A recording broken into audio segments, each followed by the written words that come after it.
Can you talk about some like early wins, like some of the first customers that you got, some example, things that in the very early days felt like a triumph? In the early days, you're kind of just taking anything you'll get. So you show your prototype to a contractor or to a potential customer, and their eyes light up. They'll say things like, "Oh man, I was going to build that if you didn't build it." I was like, "I've had that idea forever." So that's really nice. That was really powerful for us. Also, we were the first two drivers. I had a truck, he had a car. So if a car delivery came in, he would do it. If a truck delivery came in, I would do it.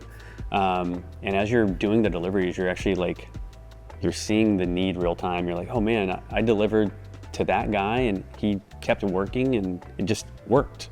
I saw it work. I saw this guy order material and then keep working.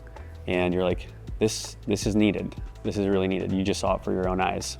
Yeah. And then he'd switch companies, and then remember, a lot of customers that we delivered to were like, "Oh, I switched companies," and they'd call us. So it just kept spreading. Can you talk a little bit about the dynamics of setting up, like the supply side and the demand side? What did you focus on first? It was wild. Like Brian and I could not rest ever. It was either, sales, like dealing with customers, or dealing with supply. When we would go visit a customer, depending on who's driving, one of us is dealing with a delivery at that time, and the other one's just driving and handling it. It was always like that. Like so much so when we got into YC, because it was just us, and we had to get someone. My dad actually drove us to the airport YC, and Brian and I are on our laptops handling deliveries and customer calls. So it was quite a dynamic. Yeah. One thing that kind of struck us early on was that, on the marketplace, you have the supply side and the demand side. One day we posted an ad on Craigslist that said, we need someone in a truck, and we need you to deliver within the next 15 minutes. And we just put an ad up on Craigslist. It cost us like $2.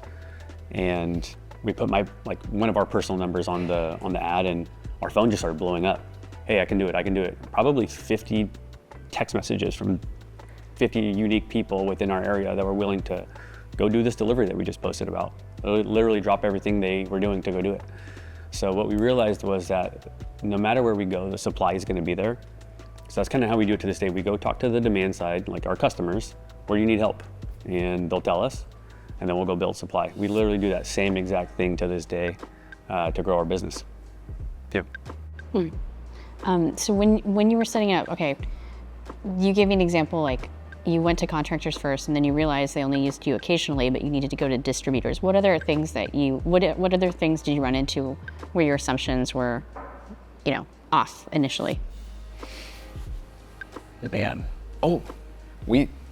Our assumption was like, okay, we think the majority of the supplies could fit into a car or SUV. That's what I was going to say too. Yeah. But and that was, it's not an easy path, but that just felt like that's the most pragmatic approach we can take, and probably the easiest to build supply. And I remember customers saying when we were visiting distributors, they're like, oh yeah, well when you build up when you build up your truck supply with pipe racks and things of that nature, you're gonna talk to us. Yeah. And then they were still working with us, but I was thinking to myself, no, I don't think that's really the path we go. But you start to recognize a pattern. It's like, we need trucks. But that was an assumption, I think, early on that we had that was challenged we adapted very quickly, but we thought we can solve most of the problem with sedans. We actually learned that's not the case, it's the inverse, but Yep. Yeah. There's also been phases where the business has grown slower and then faster and then slower and then faster. And what, with the the years where it really took off, where would you say the inflection points really were? What realizations do you have? Yeah, so our business is, we serve distributors who have a headquarters with, call it 500 people that sit behind computers and work at a corporate setting. But then they also have, let's call it 1,000 brick and mortar locations scattered throughout the US. So depending on the customer that we're trying to serve, we can either sell to the corporation or we can sell to each branch. Most of the time we sell to both.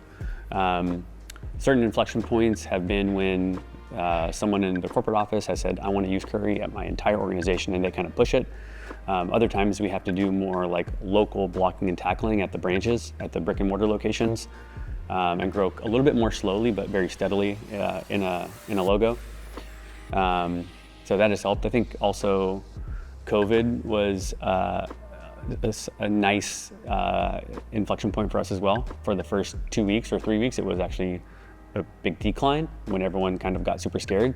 But coming out of that, we had distributors whose drivers were getting sick, and we were able to come in and partner with them and be a resource for them to help them continue doing their business in light of all that. We also didn't understand that, how the construction distributors worked seasonally, and we quickly learned okay, during certain quarters they do maybe 70% of their revenue, and then the rest of it is other. So we learned, because we didn't seasonality have, of our we didn't have a customers, number of yeah. years under our belt at that time, so we're just watching this, their seasonality of revenue, and so that affects our business, and it's something you always fight against by increasing your top of funnel. But it was something we learned, and we didn't expect it at first. In different life phases of the company, what would you, if you could summarize, in year 1 the big lesson was this, and in year 3 it was that, or? Year one Year one was the season of don't die and hire all your friends because they're good, So certain points in the company, like Matt and I are wiring personal funds to meet payroll and stuff like that. It's a little bit scary, but it's also a little bit of an adrenaline rush, and then you kind of realize that hey, this is a ride or die scenario. We're gonna keep pushing. And then you break through those barriers. So that was year 1, maybe a little bit into year 2. I don't know, how would you describe the next season? It's just higher stakes and a little bit of the same thing. Yeah. Right? Because Yeah, there were seasons, I think every company has to go through this. We were, maybe hiring a little too fast and getting a little over our skis a little bit as far as that goes. But then around, I want to say year 3 or 4, we really kind of came into maturation around efficiency. So Curry, from an employee headcount, has been not that far from 120 employees for about 2.5 years. And we've kind of realized that we can become very efficient. We can grow without just throwing more people at the problem. Yeah, build technology around it and make it. Yeah, build technology, automation, all that type of stuff. But we learn those processes through having people fulfill those roles, and then through them learning how to build the technology for it. This was kind of a learning from the post-COVID capital markets environment. I'm actually grateful for it, because it's that's the way business should run efficiently.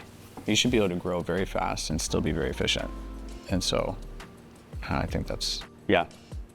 What do you think were the most, valuable product features that you turned on for customers in the life of the business? How did you discover them? How did you know that they were in need? Super early on, I think the one that I, visiting a lot of customers, remember hearing hey, we need pickup photo, and PO numbers, little fields built in there. Yeah. Remember? There's a bunch of little ticky-tack things that your customer needs to feel comfortable on your platform. And if you just look at it from a feature, hey, that's not really that big of a deal. But if you add all these up, all these little features, they're very, very happy on your platform after they see all them. So that helped. Bringing more vehicles online was also helpful. It was started with a car and a pickup truck, and then we got box trucks and flatbeds. That super helped. Then we also noticed that our customers had trucks that they utilized every day. They called them daily routes. So we started offering that. Instead of this one-off A to B hotshot service, we offered literally you could subscribe daily to a truck. And that was a big inflection point for us as well. All of our stuff is very much pattern matching, kind of the same as the early days. Pattern match, talk to customers, visit customers. What was your product development and customer research process like? What is it like today versus when you started? Well, it was essentially Brian or I visiting a branch, and then I would just be asking questions, taking pictures. I mean, they're using dot matrix machines, so I'd be sending pictures of that. DOS, just sending crazy pictures. I'm like, Brian, what is this? it's a black screen with capital green letters. I haven't seen this in second grade. And they're using it all the time. So, you know, just learning pictures, asking a lot of questions. I think always approaching like the customer with like a ton of questions. Yeah. Curiosity. Yeah, it's literally like in our core values, be curious, then become a master. It's I think core value 4, which just means like ask very open-ended questions. One thing that we learned early on was there's this book called The Mom Test, where it basically says like if you show your mom what you're building, she's gonna say, "Oh, honey, that's so great. You're gonna do great. You're gonna be a millionaire someday." She'll just validate what you're gonna say, and your customers will do the same thing. If you show them what you're building, they'll be like, "That's great. I'll use it." And you know, come Monday, they don't use it at all. So what we have instead led with curiosity around questions like, when was the last time you had this problem? And you just tell them about the problem. And you just ask about their prior habits versus, hey, will you use this if I build it? We don't ask those types of questions anymore.